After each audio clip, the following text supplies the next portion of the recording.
Hello everybody, this is Hammer Striker here. One of the questions I get asked quite often is, with these micro-compact high-capacity guns out, are the regular subcompacts even still relevant? Why would I even look at them? So I want to talk about that today because there are some reasons why you might.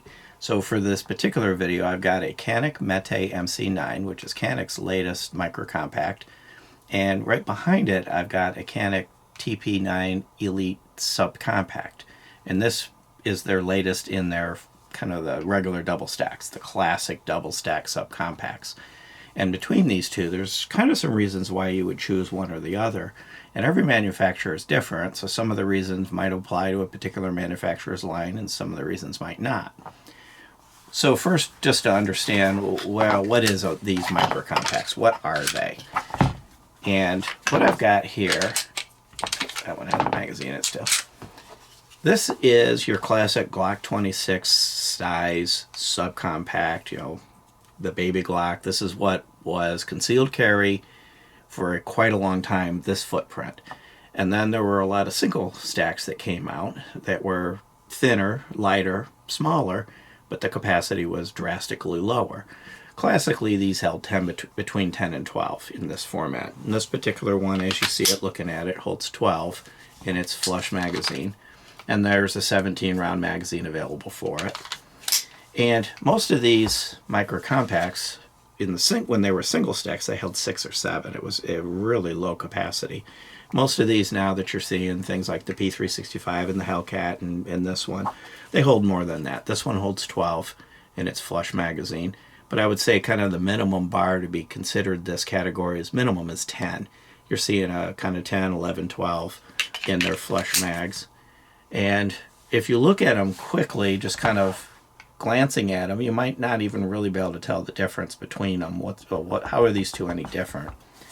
Now, most of these micro-compacts are coming with larger magazines that you can get a little more capacity and you start to give up the compactness. So this can be either your inside the waistband, but when you put it in your pocket, you would have the smaller mag.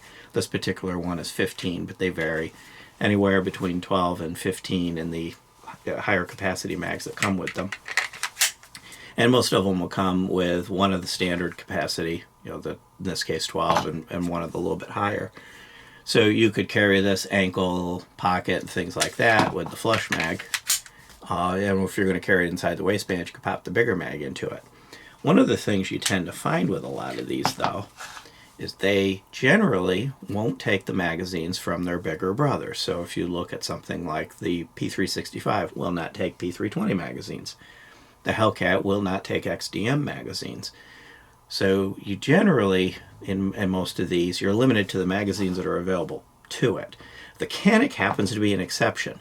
The MC9, the Mete MC9, will take magazines from others in the line, such as the TP9 Elite Subcompact. The magazines are basically the same design, and they are interchangeable. That's not usual. The micro-compacts, you're generally going to give up that larger magazine compatibility. And the Canik magazines, there's 17, 19, 21 round magazines available for the TP9 series. So in this particular case, because they're interchangeable and they'll take each other's magazines, that opens it wide up. But if you move towards something like, let's say you're looking at the Springfield, you're looking at the Hellcat, which is their micro-compact, or the XDM, there's 20 plus round magazines available for the XDM that will not work in the Hellcat. And most of the manufacturers are that way. Another thing that you tend to have a lot, which Canik is another exception, most modern subcompacts these days, the regular style subcompacts, are coming with at least 1 or 2 replaceable back straps. It allows you to customize the grip. And it customizes the thickness of the grip from front to back, and in some cases the contour. XDM has it, Glock has it on all their subcompact and above. Most of the micro-compacts, again, with this Canik being an exception to that rule, most of them you don't get the replaceable backstrap feature. So whatever the grip is what the grip is. And this is one of the things that's important. What makes them different generally is thickness. So when you look at them, the grip is thicker on the regular subcompact than the micro-compact. And the slide profiles, notice the difference in the slides. and basically all the dimensions of the frame. The microcompacts are thinner. That is one of the advantages to them. One of the reasons why you might choose a microcompact.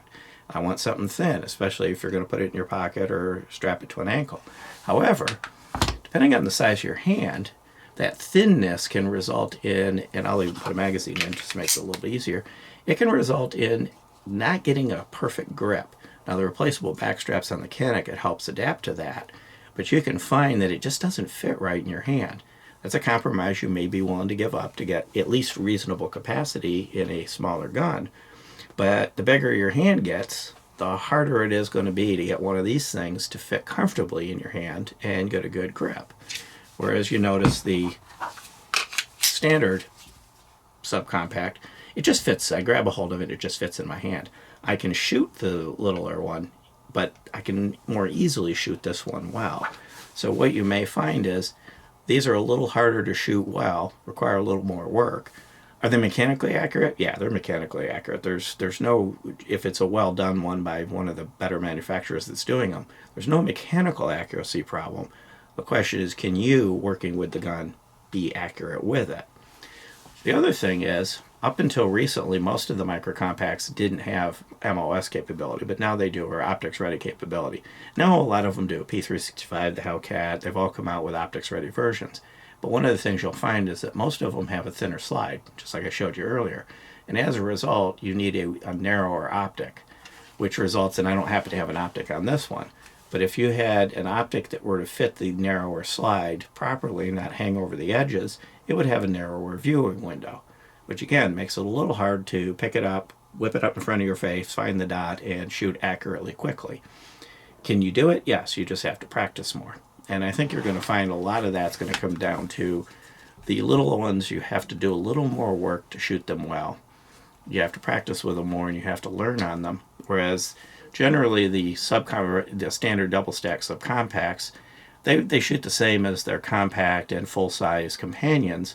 So when you've learned the manual of arms on one, take a Glock, you go to Glock 26, Glock 19, Glock 34, they all handle the same. The little ones can be a little snappier. That extra couple ounces that makes them easier to carry also means that you're absorbing more of the recoil. Simple physics, that energy is going to go somewhere. If you have a little bit heavier gun, the gun absorbs some of the energy. If the gun is lighter, you take what the gun doesn't. So it can make them a little bit snappier, which can affect people that have grip strength issues. So if you've got either bigger hands or you have hands that have issues holding onto it, it's a little harder to hold something like this in your hand and control it. And even the slides, I'm going to pop the mags out of them. To make a thinner, lighter slide in a thinner, lighter gun work, they generally have to have slightly stiffer springs. So you can find that the slides can be a little more effort to pull on the MicroCompact than they are to pull on the regular size one. There's more mass in the slide. It's a little bit longer, it's a little bit wider, so the spring doesn't have to be quite as stiff. So if you've got arthritis or issues with your hands, for a number of reasons you may find that going to a standard subcompact as opposed to a microcompact is going to give you other ergonomic advantages. So it's kind of one of the things to look at is the marketing discussion. Everything's like small, high capacity, why would you still get one of these? There may be some reasons. A couple other things to look at. They generally are shorter, which is part of the advantage. But to do that, you generally take compromises, let's say, in the size of the trigger guard. Now, I've got no problem putting my hand in the trigger guard, but you notice there's room for my finger and not a whole lot else. If I were in a winter climate, a northern climate, and I had big bulky gloves, I might have a hard time actually getting in here. When you move up to standard subcompact, because they're not trying to make it as small as possible, there's room for a more generous trigger guard, and there's room for 2 of my fingers in here before I actually compress the trigger. Now, of course, you're not going to try to put 2 fingers in there, but let's just say I had a winter glove on. Now I'm more easily able to get into there. So there are some reasons why you still see standard subcompacts on the market. Obviously, there's a large reason why these microcompacts exist. There's a lot of advantages to them. One other note, a lot of the microcompacts, at least earlier, didn't have any kind of rail. They're now coming with rails, pretty much all of them. They figured out how to do it even in the narrower frame size. So In summary, are MicroCompacts bad? Absolutely not. There's a real use for them. There's a real market for them. Are subcompact double stack classic guns obsolete? Absolutely not. There's still a market for them. Which one's good for you? Kind of look at the problem you're trying to solve. If you're going to carry inside the waistband, inside a standard inside the waistband holster, you've got the room for this, and now you've got some of the flexibility. A lot of these, the XDM series, come with very well-formed magazine extensions, kind of like this, but actually really contoured to match the frame so that you can have, you know, 2-finger grip in the subcompact, a 3-finger grip when you're one of the extended magazines, and in, of course, magazines that hold significantly more capability.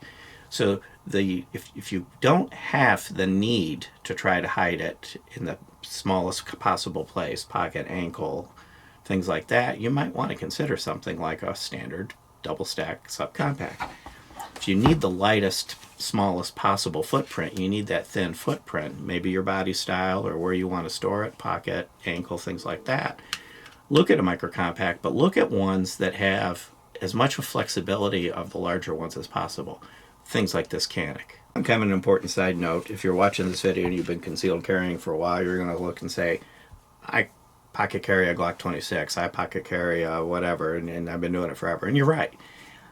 You can pocket carry these. I got big legs, I'm a decent sized guy, so I can pocket carry a Glock 29, which is a 10mm subcompact, without a problem.